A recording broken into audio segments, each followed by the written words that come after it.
Olá, sejam bem-vindos. O Cicobi Crédito Iguaçu dá início agora a uma série de entrevistas sobre educação cooperativista e financeira. E nada melhor do que começar falando sobre cooperativismo em sua essência. Segundo o Anuário do Cooperativismo Brasileiro de 2019, de cada 10 pessoas, apenas 4 conhecem o cooperativismo.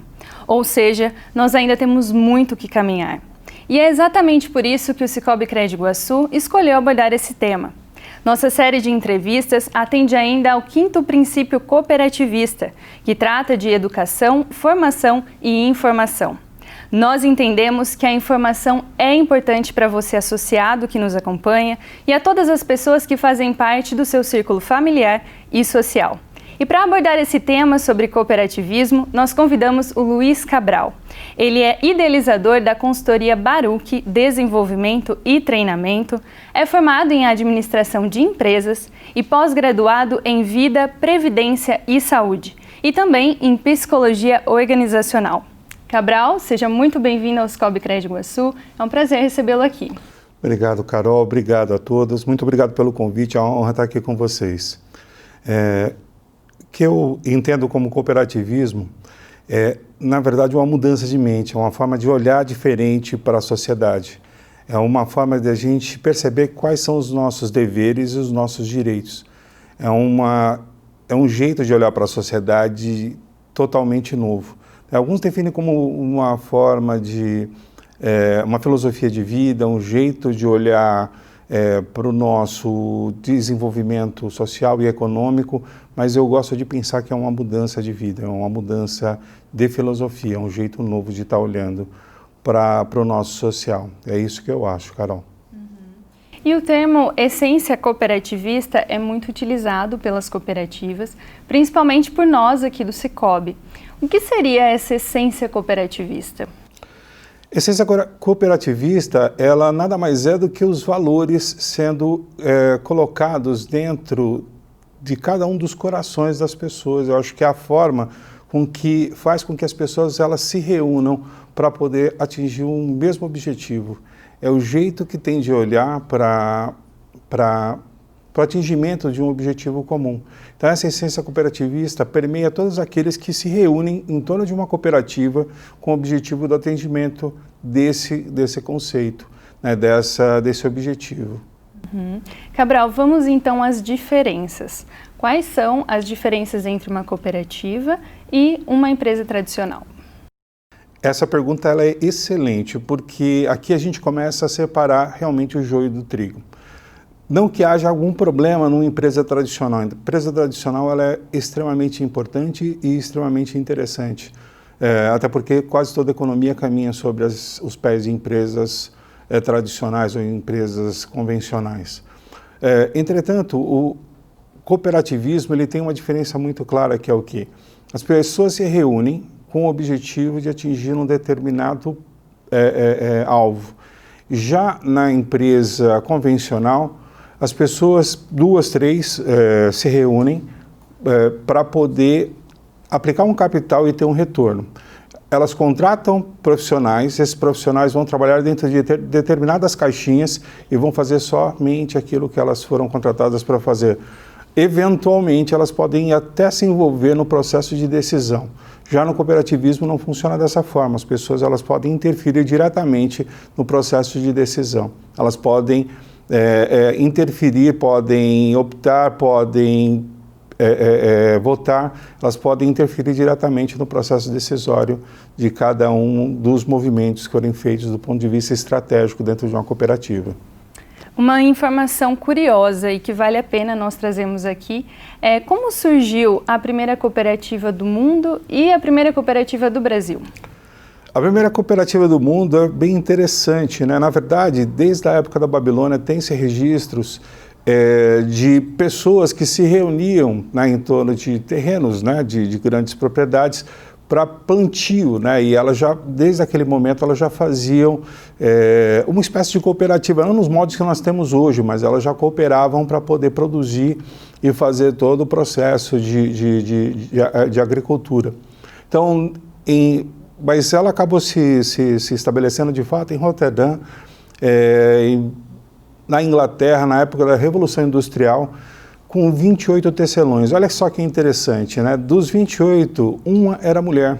Então aí a gente já começa a olhar de uma forma bastante interessante. Naquela época já se olhava para a questão da equidade, não tinha diferença de gênero.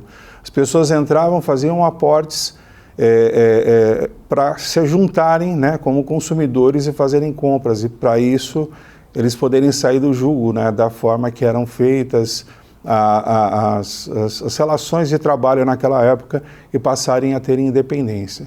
Já no Brasil, em Ouro Preto, pessoas se juntaram para poder fazer uma cooperativa agrícola com a finalidade pura e simples de também comprarem insumos, também fazerem com que houvesse algum tipo de relacionamento e assim também houvesse uma arrecadação, retiro e plantio e colheita de insumos em Ouro Preto. Isso também em 1889, mais ou menos.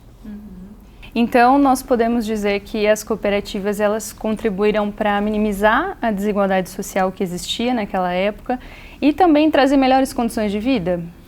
Sim, e de uma forma bastante interessante, porque quando a gente fala de diminuir a desigualdade social, automaticamente a gente já pensa, na verdade, numa forma de amparar quem simplesmente não tem condição de produção ou não tem a condição de se manter.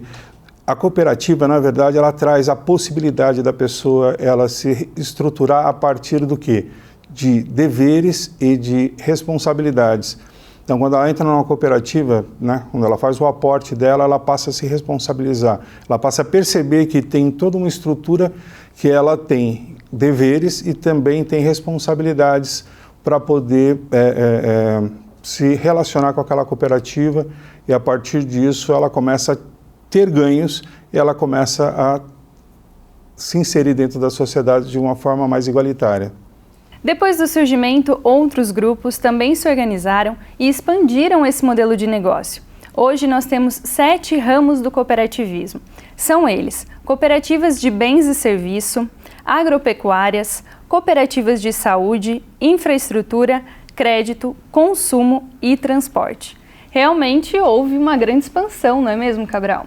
Sim, houve uma grande expansão porque, na verdade, percebeu-se que o modelo ele era o modelo mais adequado, porque era um modelo funcional, né? As pessoas perceberam que quando elas se juntavam, elas conseguiam enxergar melhor todo o processo, conseguiam perceber melhor como as coisas funcionavam e começavam a tomar melhores decisões.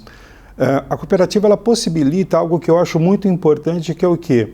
Muitos talentos podendo ser pescados em lugares improváveis. Quer dizer, existem pessoas em locais que eventualmente elas aparecem e elas não se percebem. E quando elas conseguem enxergar o todo, elas conseguem ter uma contribuição melhor, uma contribuição maior. Por isso é que é importante o cooperativismo em todos esses ramos. As pessoas elas começam a se perceber mais produtivas e mais úteis dentro de uma estrutura organizacional como cooperativas. E o que é considerado fundamental para que uma cooperativa seja formada e consiga se manter com o decorrer do tempo? Fundamental, Carol, é que haja de fato um interesse genuíno de que o objetivo seja alcançado. Um dos problemas que se encontram em cooperativismo é quando existe um interesse que não é um interesse adequado, em que a estrutura da cooperativa ela funcione dentro dos moldes que ela foi predestinada ou pensada em existir. Então, se a cooperativa ela é pensada ou bolada para ganhos de algumas pessoas, ela realmente não vai funcionar. Em algum momento ela vai acabar ruindo, ela vai acabar não funcionando. Agora, se é uma cooperativa que ela pensa no bem de todos, no bem da sociedade, no bem de todos os associados, com certeza ela vai evoluir, ela vai crescer e ela vai se manter por muitos e muitos anos. Um dos pontos que diferenciam as cooperativas das demais instituições é a prática dos 7 princípios cooperativistas.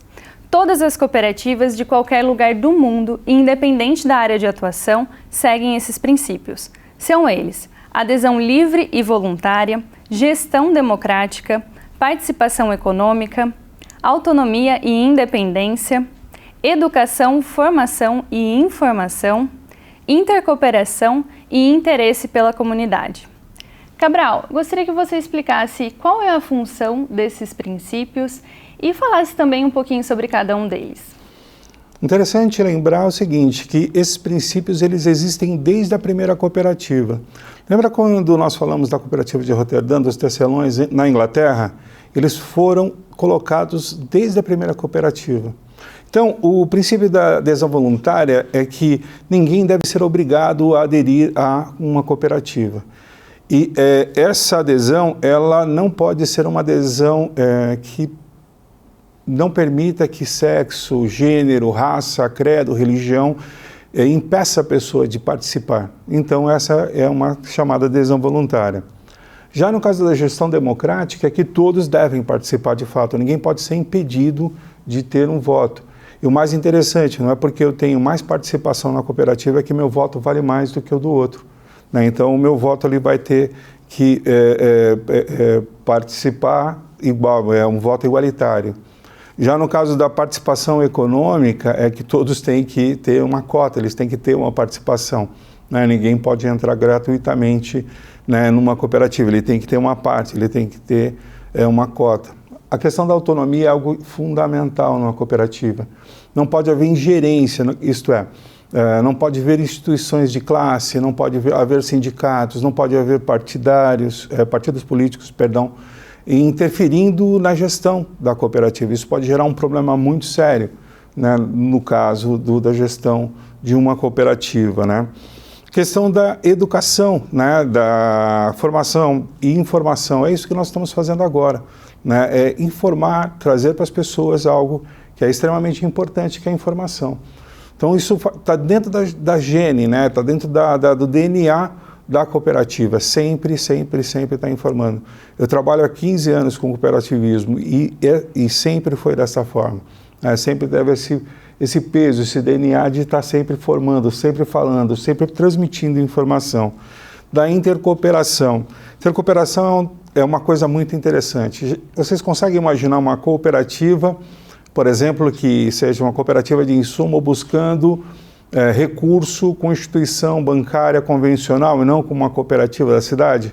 Não faz muito sentido isso, né? Então, a intercooperação é justamente isso. Se existe uma cooperativa de crédito, por exemplo, como o Sicoob, por que não buscar, primeiro, um relacionamento com a cooperativa de crédito? Se existe uma cooperativa de transporte, é a mesma coisa, e assim sucessivamente. Então, existe a necessidade dessa intercooperação para poder fortalecer o sistema cooperativista. Interesse pela comunidade. Mais do que uma instituição que tem um objetivo de gerar algum tipo de recurso ou de sobra, é fazer uma transformação. Isso me deixa muito encantado com o cooperativismo. É transformar a comunidade onde nós estamos inseridos. Então, essa premissa, para mim, é uma das coisas mais fantásticas, né? Não é só gerar recurso ou gerar algum tipo de ganho, é mudar, modificar, transformar o lugar onde meu associado ou meu cooperado está inserido. Né? Então, esse interesse genuíno pela comunidade faz toda a diferença dentro da nossa, dos nossos princípios, dos nossos valores, né? Dentro desses 7 princípios. Então, isso é que é o que mais me chama a atenção dentro do cooperativismo. E por meio desses princípios, nós podemos perceber que realmente as cooperativas fazem muita diferença na comunidade em que elas estão inseridas. Também, segundo o Anuário do Cooperativismo Brasileiro de 2019, nós temos um total de 6.828 cooperativas no nosso país. Cabral, gostaria que você comentasse qual é a relevância do ponto de vista social e econômico que isso tem para o nosso país. Eu vi os números que você trouxe, Carol, e aí eu fui também buscar os meus números, né? E eu fiquei bastante espantado quando eu vi alguns números, né? São 50 milhões de brasileiros que têm, de forma direta ou indireta, o seu emprego relacionado ao cooperativismo. Ele gera renda de alguma forma vinda do cooperativismo. 15 milhões de pessoas que são empregados de cooperativa, isso no Brasil inteiro. 1 em cada 3 brasileiros, como já foi falado aqui, né, não tem conta em banco, né, isso segundo a revista Exame, em 2018. 1 em cada 4 brasileiros só tem conta em banco porque não tem outra opção. Né? Então, assim, quando a gente para olhar para esses números, a gente percebe a relevância que nós temos enquanto instituição. Como nós podemos fazer diferença para as pessoas. O quanto nós temos de oportunidade para fazer diferença no nosso país. Né? Então, isso é algo que é, de fato, extremamente importante.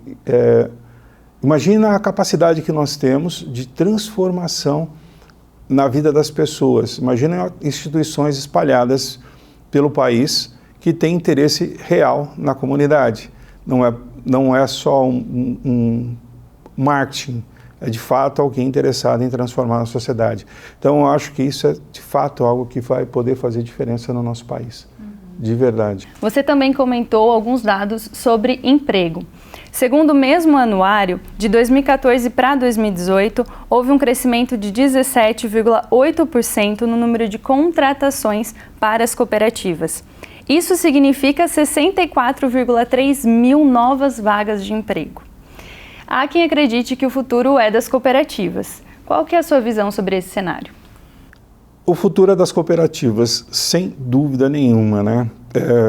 Voltando um pouco com o que eu acabei de falar agora, eu entendo o seguinte, que nós temos uma condição única de transformação do Brasil através do cooperativismo. Por qual motivo você diz isso, Cabral? A cooperativa é a única... Cooperativa de crédito, especificamente, é uma das únicas formas que nós temos de gerar recurso, ou gerar bens, gerar renda, e deixar a renda no mesmo lugar onde ela foi gerada. Se, por exemplo, você aplica o seu dinheiro em um banco convencional, esse dinheiro vai para algum lugar que não o lugar onde foi gerado. Né? Ele vai para algum acionista em algum lugar no Brasil, em algum lugar em outro país. Agora, se você aplica no cooperativismo, na Crédito Iguaçu, por exemplo, esse dinheiro vai ficar na região, ele vai ser reinvestido na região. Então, agora eu gostaria que você imaginasse isso em nível regional, em nível estadual, em nível Brasil. Como nós poderíamos fortalecer as instituições, como nós poderíamos fortalecer a cultura regional, como as coisas poderiam ser totalmente diferentes do que nós temos hoje. Então, eu entendo, de fato, que é uma forma fantástica para nós pensarmos em como transformar o Brasil. Não entendo que é uma ferramenta única, mas uma ferramenta extremamente importante para a transformação do Brasil nos próximos anos. Não tenho dúvidas disso, Carol, de que é uma ferramenta fantástica, uma ferramenta fundamental para a transformação desse país. Cabral, muito obrigada pela sua participação e por demonstrar aqui para as pessoas que o cooperativismo realmente faz muita diferença na nossa sociedade. Eu que agradeço, Carol, muito obrigado pelo convite. Obrigada a todos que nos acompanharam e até a próxima!